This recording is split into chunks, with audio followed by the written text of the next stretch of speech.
Amém, glória a Deus. Queridos irmãos, como é bom estar na casa do Senhor. Como é bom a gente cantar músicas tão lindas, músicas que vai lá no âmago do nosso ser e faz a gente refletir sobre a nossa vida. E muito mais do que refletir sobre a nossa vida, mas entender o sacrifício desse Jesus, que foi para aquele Calvário, por mim, por você. Gente, imagina, o Rei dos Reis se tornou escravo.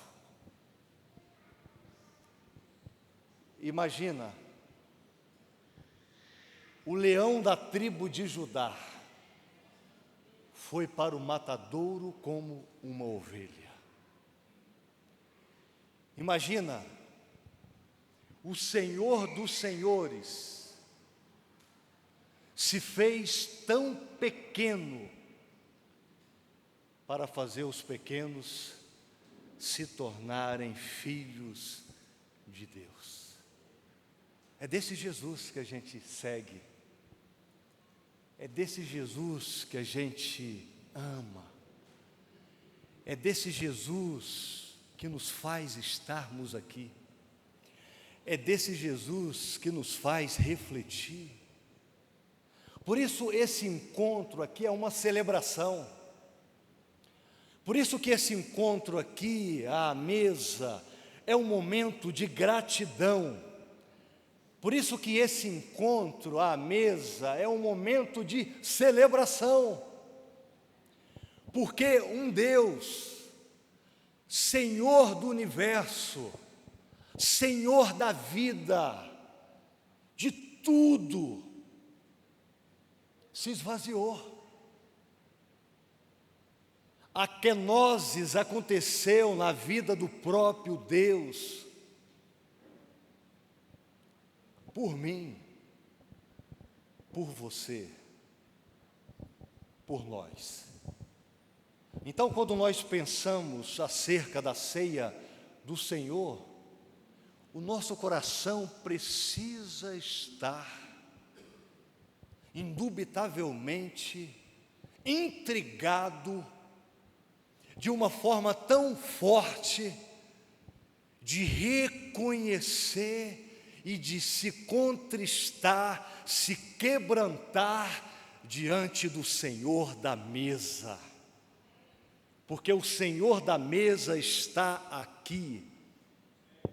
O Deus Trino está aqui. O Deus Espírito está em nós. Castro Alves dizia: o Deus que está lá distante nos vê de longe. Não, o nosso Deus não está distante e nos vê de longe. O nosso Deus está de perto e nos vê de perto. Amém, igreja? Então é por isso que estamos aqui. Por isso que é um momento de celebração, de olhar para trás e perceber tantas coisas que aconteceram, tantas contingências, para que chegássemos a se tornar filhos de Deus. O texto que nós vamos ler está em 1 Coríntios, capítulo 11, que é o texto para a ceia, que logo logo o pastor Valmir estará celebrando. Mas participar da ceia do Senhor tem que nos constranger. Participar da ceia do Senhor tem que nos levar a esse discernimento, a esta oportunidade de entender que a caminhada cristã se dá em entender e saber o que aconteceu para que chegássemos onde chegamos. Quando nós olhamos para a ceia, Paulo vai nos objetivar e adjetivar conceitos esses, para que jamais possamos esquecer que não era simplesmente um ritual, um memorial no sentido lato da palavra, mas era o próprio Cristo ali falando com os discípulos naquela última ceia e apresentando-se a ele como aquele que seria morto, aquele que seria desnudado, aquele que seria esbofeteado, aquele que seria flagelado, aquele que seria mortificado, porque já estava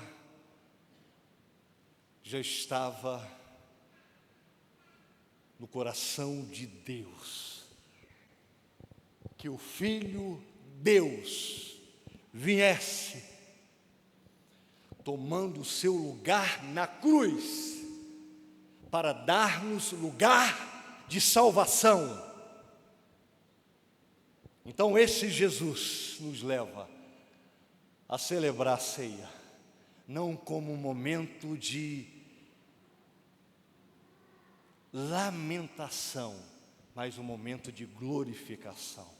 Amém, gente? Ou não? Amém? Diante disso, a celebração da ceia do Senhor, ela nos leva a refletir sobre tudo o que Cristo fez. Tudo o que Cristo fez, ao participar da ceia, olhando para o texto, para toda a obra substitutiva, salvífica, Paulo vai afirmar: porque todas as vezes que o comerdes desse pão e beberdes o cálice, estarás anunciando a morte do Senhor. Cada vez que nos reunimos para celebrar a ceia, estamos relembrando, proclamando o sacrifício de Cristo. É uma lembrança de por que Ele morreu, como Ele morreu e por quem Ele morreu. Houve um porquê. Houve para quem?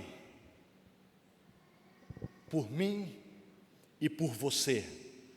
Então esse momento deve gerar em nós um valor sobremodo excelente, porque, queridos, um Deus se entregar,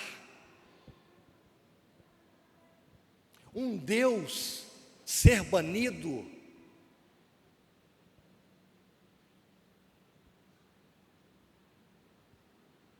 o leão da tribo de Judá veio para esse mundo e andou num jumentinho.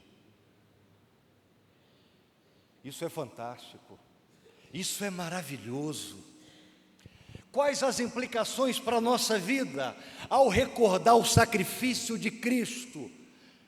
Nós somos desafiados, convidados a reconhecer o imenso amor de Deus por nós. E essa lembrança deve nos motivar e nos levar a viver uma vida de gratidão, de obediência e de serviço. E também somos desafiados a compartilhar esse tão grande amor de Deus por nós para com os outros. Esse grande amor, e mantendo essa viva expectativa. John Stott, ele vai dizer o seguinte: a mensagem da cruz representa o centro da nossa fé. Sem ela não há salvação. Com ela encontramos o amor infinito de Deus. Então a celebração da ceia nos convida a refletir sobre tudo aquilo que Cristo fez. Por isso que no dia em que passamos por esse momento aqui tão seleto, é preciso que a gente possa relembrar, porque às vezes esquecemos, às vezes vivemos uma vida tão banal, tão enfadonha, uma vida tão aquém aquela que Deus tem para nós. Esquecemos do grande sacrifício. Mas também nós somos levados a refletir que a celebração da ceia também, ela nos leva a olhar para o presente com esperança. Porque a ceia do Senhor, ela nos direciona para o futuro. E Paulo vai dizer, anunciando a morte do Senhor até que Ele venha. Queridos, o nosso olhar deve estar fixado na esperança da segunda vinda de Jesus. E essa expectativa nos sustenta em um mundo marcado pelo mal, pelo ódio, pela dor, pela tristeza. Nossa esperança não reside nas circunstâncias adversas. A nossa esperança, ela independe do que acontece à nossa vida. A nossa esperança, ela transcende. A nossa esperança é de saber que há um Deus, que há um Senhor, que nos prometeu que estaria conosco sempre e que iria voltar para levar a sua igreja. E isso tem que nos motivar. Isso tem que ser uma celebração diária. Na segunda, na terça, na quarta, na quinta, na sexta, no sábado, no domingo, todos os dias. Vivermos a partir desta esperança. Contudo, ao olharmos para o futuro, nós encontramos então força, paz, alegria, pois aguardamos a volta do Senhor, que nos levará ao lar celestial. Se o cristão não tiver essa certeza, se o cristão não se esconder nessa expectativa, ele vai viver uma vida frustrada. Então, essa esperança, ela tem que nos sustentar em todos os momentos. E ela vai nos dar força, vai nos fortalecer para continuar, para perseverar na jornada que não termina nesta vida. A jornada continua, a redenção, ela continua, não acaba nesta vida. Queridos, viver com essa perspectiva transforma as nossas vidas, diariamente falando, tornando-nos testemunhas e esperança viva desse Cristo vivo. Guarde isso no coração. Martinho Lutero vai dizer: a esperança cristã não é uma simples expectativa, mas uma certeza fundamentada na promessa de Cristo de que voltará. A promessa de Cristo de que voltará. Você pode dizer um amém? Essa é a sua esperança? Essa é a sua expectativa? Amém, igreja? Tem que ser a expectativa do cristão, todos os dias. Mas também, a ceia do Senhor, ela nos leva, a celebração nos leva a fazer uma introspecção sincera, ou seja, um exame sincero da nossa vida.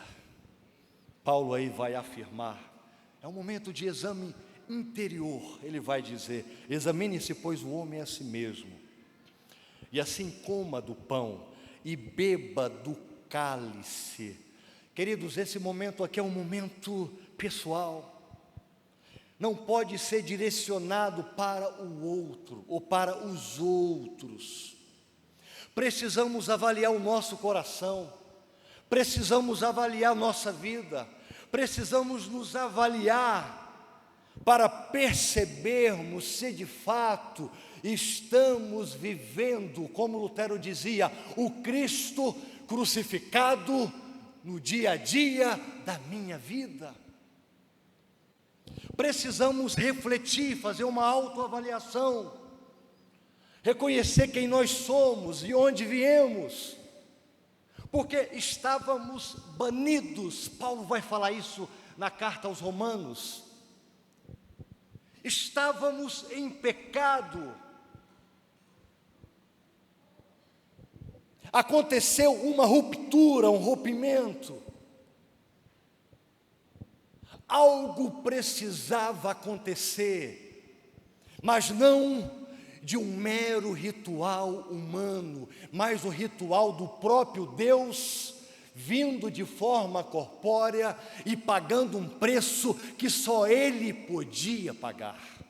E Ele fez isso por nós. Então nós temos que fazer uma autoanálise.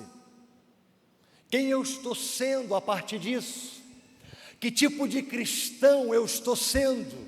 Que tipo de discípulo eu estou sendo? Os meus caminhos, eles estão sendo permeados por esse Nazareno, por esse Cristo.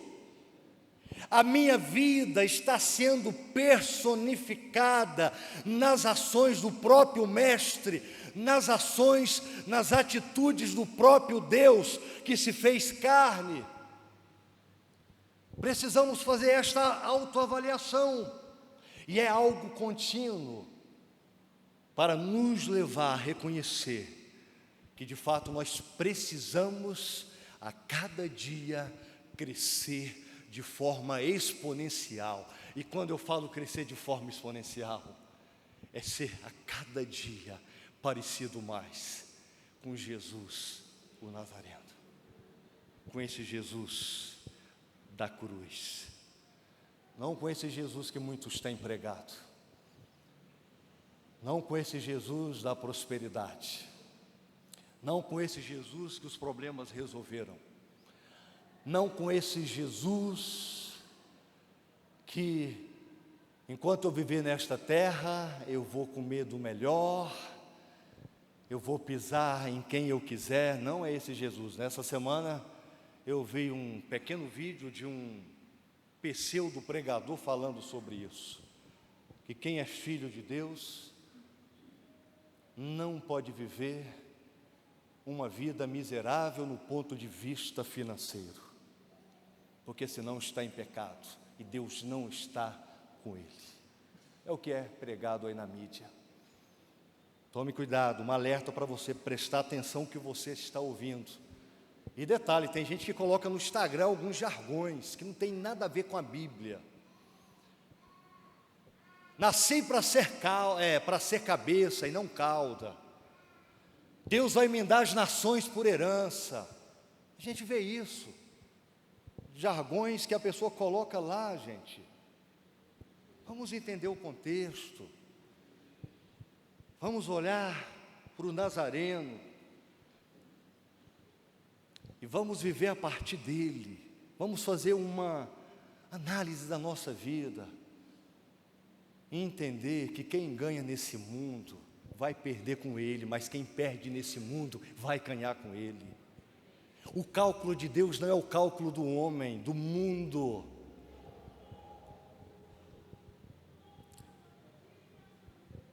Charles Spurgeon, ele falou uma frase belíssima sobre essa questão, que o verdadeiro arrependimento não é apenas sentir pena de si mesmo, mas uma mudança de coração que se traduz em ações de fidelidade a Deus. Antes de escrever isso, ele tinha ganhado alguns presentes, ele viu que pessoas estavam passando necessidade perto dele, e ele falou assim: eu não sou digno de receber esses presentes. Eu não sou digno de receber esses presentes. E aí as pessoas então pegaram aqueles presentes e foram levar para os mendigos, de onde ele havia pregado ali. E aí as pessoas começaram a chegar para ele e falar: que coisa bonita, que coisa linda, o que você está fazendo? Aí ele ficou mais indigno ainda.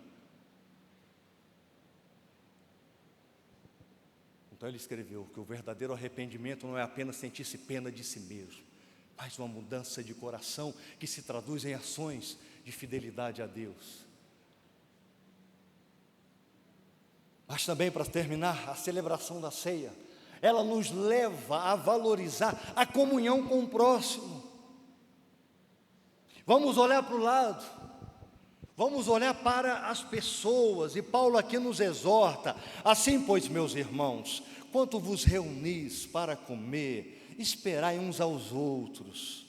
Queridos, na igreja somos uma família, devemos valorizar cada irmão, independente da sua condição social.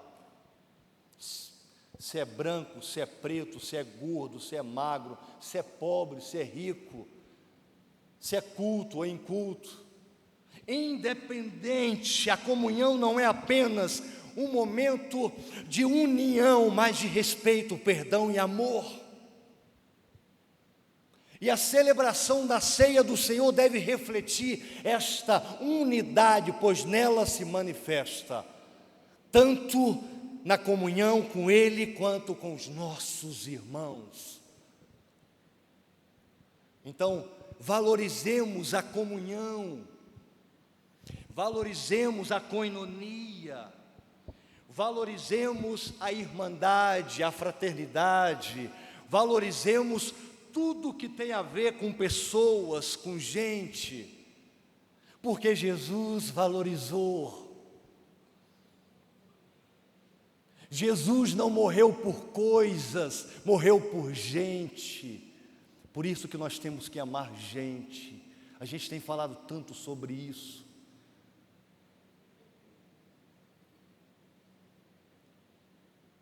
Tem gente que ama mais a igreja batista, a denominação batista, do que a Deus. Tem gente que ama mais a tradição do que a Deus. Isso é idolatria.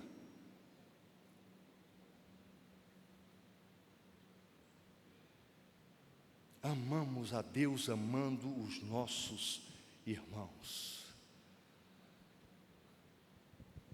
E essa comunhão, ela não se limita à participação da ceia, mas ela se manifesta numa convivência diária, de ensino, de discipulado, vida na vida, no respeito mútuo. Mas isso acontece com gente, tete a tete, olho no olho. É muito fácil estar aqui pregando, mas se eu não estiver vivendo isso aqui que eu estou falando, o vento leva.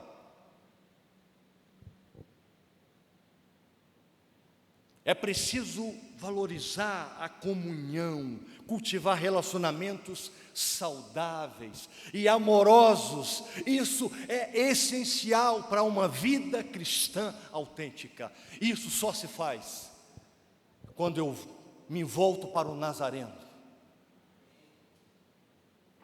quando eu olho o que Ele fez por mim, quando eu faço uma análise da minha vida, de onde eu estava, então eu faço uma introspecção e eu chego a uma dimensão espiritual aflorada no sentido de querer me parecer com o Mestre. Eu vou me parecer com o Mestre comungando com os meus irmãos. Dietrich Bonhoeffer, no seu livro, que ele vai falar sobre comunhão e discipulado, ele vai expressar, e assim a gente termina: a comunhão na igreja é o reflexo do coração de Cristo, que nos une em amor e unidade. Já falamos aqui a diferença de união e unidade. Completamente diferente. A unidade só se dá quando nós estamos no mesmo propósito, para o mesmo fim: glorificar a Deus. Glorificar a Deus. Então olhe para a sua vida, glorifique a Deus hoje, ceando. Olhe para o sacrifício dele na cruz do Calvário por você, ceando. Agradeça a Ele, ceando. Faça uma autoanálise da sua vida, ceando. Comungue com seus irmãos, ceando. Saia daqui ceando. continue sendo na vida do outro, continue caminhando com o outro. Esse é o verdadeiro evangelho. A cruz é o símbolo do cristianismo, mas só se tornou símbolo porque alguém foi para ela, alguém foi morto ali, e foi o Senhor dos Senhores. Então, no sentido vertical e horizontal, somos convidados, desafiados a celebrarmos a mesa do encontro com os corações contritos, com os corações alegres, com os corações agradecidos pelo sacrifício de Jesus na cruz do Calvário. Amém, igreja? Vamos orar. O pastor Valmir já vai vir com os adolescentes. Vamos orar. Pode vir, pessoal da música. Talvez nesta noite você tenha algo para falar com esse Jesus o Nazareno. Ele não quer que você deixe de ceiar. Ele quer que você faça um compromisso com Ele, de se tornar uma pessoa melhor, de se tornar mais parecido com Ele. Esse é o convite dele para nós. O corpo foi esmagado, o sangue foi caído na terra para dar vida. Vivamos esta vida agora ceando. Vamos cantar e vamos dar continuidade. Esteja com seu coração em espírito de oração, coração agradecido.